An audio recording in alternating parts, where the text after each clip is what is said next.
History of anatomy, anatomical history. इसमें हम देखेंगे कैसे डिफरेंट साइंटिस्ट ने वर्क किया और एनेटमी का नॉलेज मोर एनहांस कर देंगे from the basics to more comprehensive knowledge. तो ग्रीक पीरियड में कौन से साइंटिस्ट आए, रोमन में, डिफरेंट सेंचुरीज में। ग्रीक पीरियड में 2 साइंटिस्ट हमारे पास, Hippocrates and the Herophilus. Hippocrates we all know it is known as the father of the medicine, he is known as the father of the medicine, and the Herophilus is the father of the anatomy. Then comes Roman period में Galen आया था, he is known as the prince of the physicians. And then the Mundinus, he is the restorer of anatomy. Leonardo is the cross sectional anatomy को किसने introduce करवाया था, that was Leonardo. जैसे ये मेरे पास पेंसिल, इसको अगर मैं कट कर दूँ तो ऊपर से जो सरफेसेस जितने भी स्ट्रक्चर्स ऑब्जर्व होंगे आफ्टर कटिंग तो जो क्रॉस सेक्शन होगा, तो उस तरह से डिफरेंट स्ट्रक्चर्स को क्रॉस सेक्शन में जिसने इंट्रोड्यूस करवाया था, दैट वाज लियोनार्डो।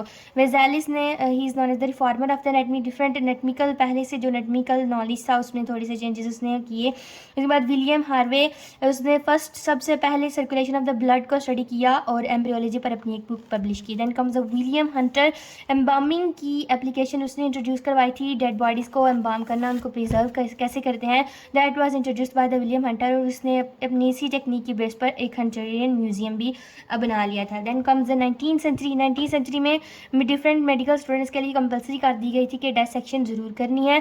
इसके लिए एक वारदात पेश आई थी कि जो बर्ग एंड हेयर स्कैंडल था ऑफ द 16 मर्डर्स, उन्होंने एनेटमी को स्टडी करने के लिए इलीगल तौर पर डेड बॉडीज़ प्रोवाइड करना शुरू कर दी, जिसकी बेस पर एक जो है एक्ट पास हुआ और उसमें कहा गया कि जो जितनी भी अनक्लेम्ड बॉडीज़ होंगी बस उन पर डायसेक्शन को परफॉर्म किया जाएगा।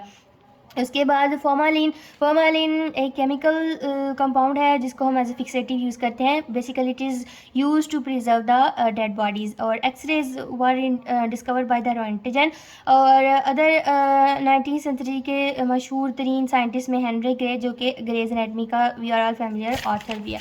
Then comes the 20th century. तो 20th सेंचुरी में इलेक्ट्रॉन माइक्रोस्कोप आ गई, एक्सरेज की टेक्निक आ गई, सिटी स्कैन एक्सेट्रा, और ऑल दोज टेक्निक जो कि नॉन इन्वेसिव थी, सेफ थी, that were being used in the 20th century. और उसके बाद 21st सेंचुरी में क्या हुआ, जो फीटल मेडिसिन एक न्यू सब्जेक्ट के तौर पर एमर्ज होना स्टार्ट हो गई है।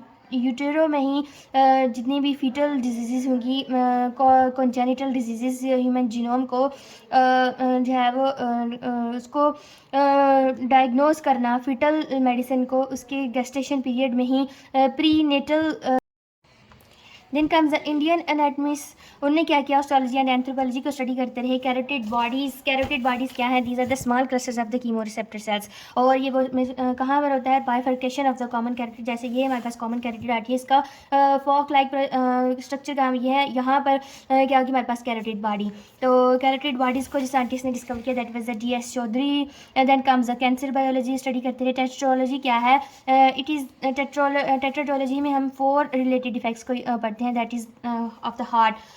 कोरियन कास्ट में डिफरेंट एनाटॉमिकल स्पेसिस को, हॉलो एनाटॉमिकल स्पेसिस को किसी लिक्विड से फिल कर देना, that is the corrosion cast. और neuroanatomy we are all familiar. And then comes the fluorosis, long time तक अगर हमारे जो टीथ हैं वो फ्लोराइड कॉस्मेटिक से एक्सपोजर उनका रहे तो वो टीथ के पेरेंट्स को इफेक्ट कर देते हैं, तो that is called as the fluorosis. Immunology, histology was studied, genetics and so these were all the work of the Indian anatomists.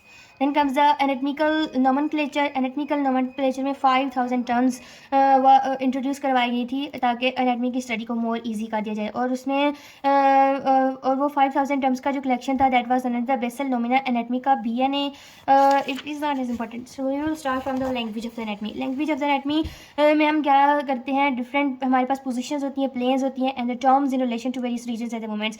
तो ये सारी रिस्पेक्टिव रीजन्स पर अप्लाई करते हुए इसको हम बोलते हैं language of the anatomy, so that anatomical study और इंटरनल स्ट्रक्चर्स को हम मोर इजीली पढ़ सकें। तो जितनी भी एनाटमिकल पोजीशंस, प्लेन्स हैं, मूवमेंट्स हैं, these are all described in the anatomical position. Anatomical position में क्या होता है, एक बंदा सीधा खड़ा होता है, बिल्कुल सामने देख रहा होता है, उसकी जो पाम्स है वो फेसिंग फॉरवर्ड होती हैं और साइड ऑफ द बॉडी से वो लगी होती हैं। And then comes the position, palms facing forward and the both feet are together. तो this is the anatomical position. Supine position क्या है, अगर कोई पर्सन अपनी बैक पर लेट गया है है, फेस ऊपर है, तो that is the supine position. उसी तरह प्रोन पोजीशन क्या है, यहाँ पर ये देखना है कि हमारे जो हैंड है उनकी palm facing forward. For example ये जो आपकी एनाटॉमिकल पोजीशन, इसको आप पकड़ कर ऐसे लटा दो तो that is the supine position, और इसको उल्टा लटा दो तो that is the prone position. Lithotomy में क्या होता है, a person laying on our back with legs up and the feet supported in the straps like this. Feet are supported in the back, straps, and the person is laying on the back. It is mostly used during the delivery cases. Then comes the different planes of the body. तो three basic planes हैं, three basic planes of the body है, that is the mid sagittal plane, median plane, three basic planes है, median plane, coronal plane and the transverse plane. इसके अलावा भी planes है but three basic planes are these. तो median plane का काम क्या है, जो कि बॉडी के बिल्कुल सेंटर से गुजर रही हो और बॉडी को two equal right and the left half में डिवाइड कर दे, तो that is the median plane. और इसका दूसरा नाम क्या है, मिड सैजिटल प्लेन। ये हमारे पास है मिड सैजिटल प्लेन। अगर मिड सैजिटल प्लेन के पैरेलल ही हम एक प्लेन ड्रा कर दें तो that is known as the sagittal plane. Then comes the coronal plane. Coronal plane for example ये हमारे पास है कोरोनल प्लेन, और इसी के this is the median plane, और इसी के परपेंडिकुलर जो प्लेन गुजर रही है that is the coronal plane. और कोरोनल प्लेन का काम क्या है, वो क्या करती है, वो बॉडी को फ्रंट एंड द बैक में डिवाइड कर देती है, या फिर anterior and we can say anterior and the posterior. Then comes the transverse plane. इन दोनों प्लेन्स के परपेंडिकुलर जो प्लेन होगी that is known as the transverse plane. A plane perpendicular to the sagittal and the coronal plane is known as the transverse plane. उसके बाद oblique plane, any other plane, इन तीनों planes के अलावा जो plane होगी that is the oblique plane. And the cardinal plane क्या होगी, जो बॉडी के सेंटर से गुजरेगी, that is known as the cardinal plane. Other planes भी आती है, fundamental position and the center of the gravity, but the most important of all these is the anatomical position, जो कि हम पूरी एनाटमी में यूज़ करते हैं, that is anatomical position। Centre of the gravity क्या है, where three cardinal plane join each other, that is the centre of the gravity. उसके बाद डिफरेंट टर्म्स है हमारे पास, use relation to tongue, neck and the face. इन terms को हम यहाँ से स्टडी करेंगे। Different anatomical terms of the movements को स्टडी करने के लिए so now let's study different anatomical terms of the movements. तो different anatomical terms of movement हमें मसल्स का actions on the skeletal muscle पर क्या है वो हमें बताती है। इसके बाद ये सारी टर्म्स एनाटमिकल पोजीशन में अप्लाई होती हैं, और जहाँ पर एक मूवमेंट होगी उसकी बिल्कुल उसके ऑपोजिट दूसरी मूवमेंट भी होगी, तो this is called as the antagonistic movement. Firstly of all this movements और टर्म्स में हमारे पास सबसे पहले आते हैं हमारे पास फ्लेक्शन एंड एक्सटेंशन। तो फ्लेक्शन एंड एक्सटेंशन हमारे पास जो मूवमेंट्स है that is the angular movements. Angular movement क्या मतलब, इसमें between the two respective bones either angle increase करेगा या फिर डिक्रीज करेगा, और ये जो मूवमेंट है that is occurs in the sagittal plane. Flexion क्या है, flexion decreases the angle between the two body parts, जैसे यहाँ पर between the humerus and the ulna में अगर हम हैंड को ऊपर रेज कर रहे हैं तो दैट इज द फ्लेक्शन, और यहाँ पर क्या होगा, this is the humerus and the ulna, दोनों में एंगल डिक्रीज कर रहे हैं। इसी तरह अगर हम इसको हैंड को स्ट्रेट कर दें तो एंगल दोनों में अल्ना और ह्यूमरस में इंक्रीज कर देगा, that is the extension. Elbow पर क्या होगा, फ्लेक्शन की वजह से अल्ना और ह्यूमरस का एंगल डिक्रीज करेगा, और नी पर क्या होगा, फीमर और जो टिबिया है, फॉर एग्जाम्पल ये हमारी लेग है तो इसको हम ऐसे रेज कर दें तो इन दोनों का एंगल डिक्रीज कर देगा, और यहाँ पर जो हमारा एंगल होगा it comes more near to the बटक।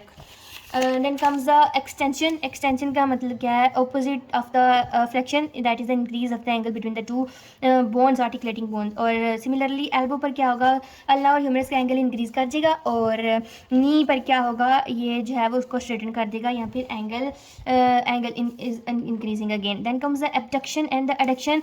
These movements जो है वो मिड लाइन मीडियन प्लेन की तरफ होती हैं। एबडक्शन क्या है, away from the mid line. For example abduction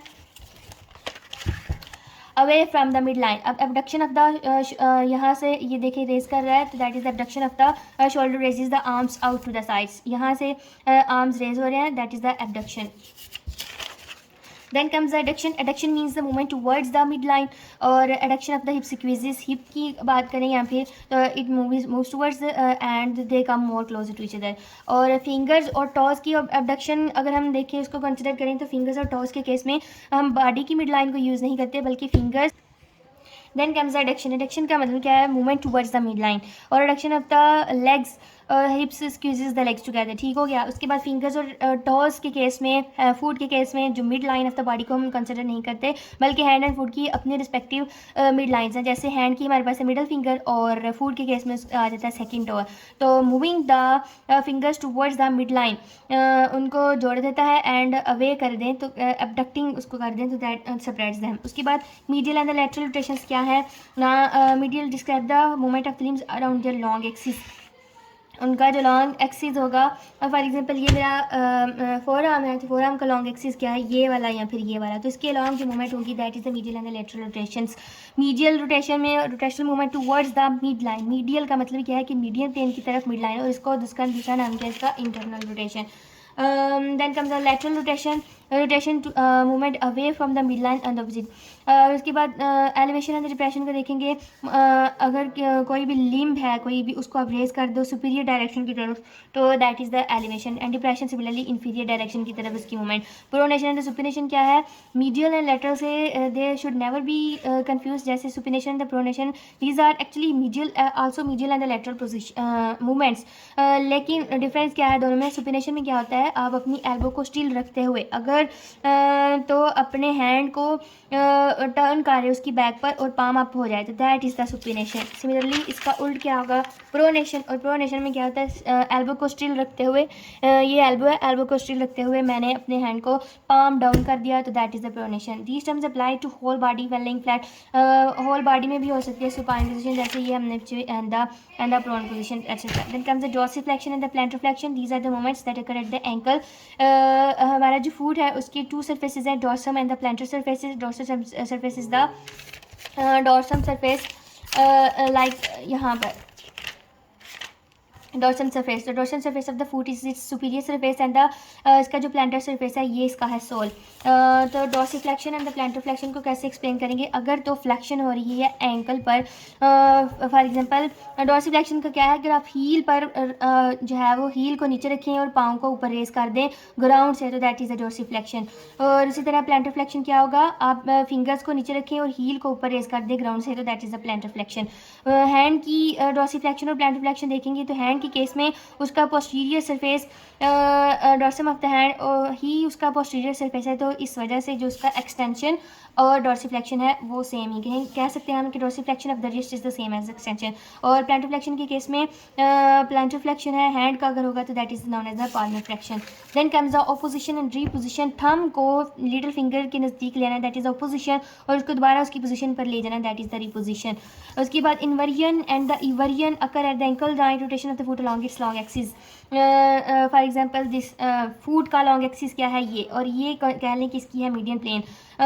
median plane है तो फुट को इस तरह से रेज कर देना कि उसकी जो सोल है वो मीडियन प्लेन को फेस कर रही हो। फॉर एग्जांपल लिटिल टो को नीचे रख देना और बिग टो को रेज कर देना दैट इज़ द इन्वर्जन।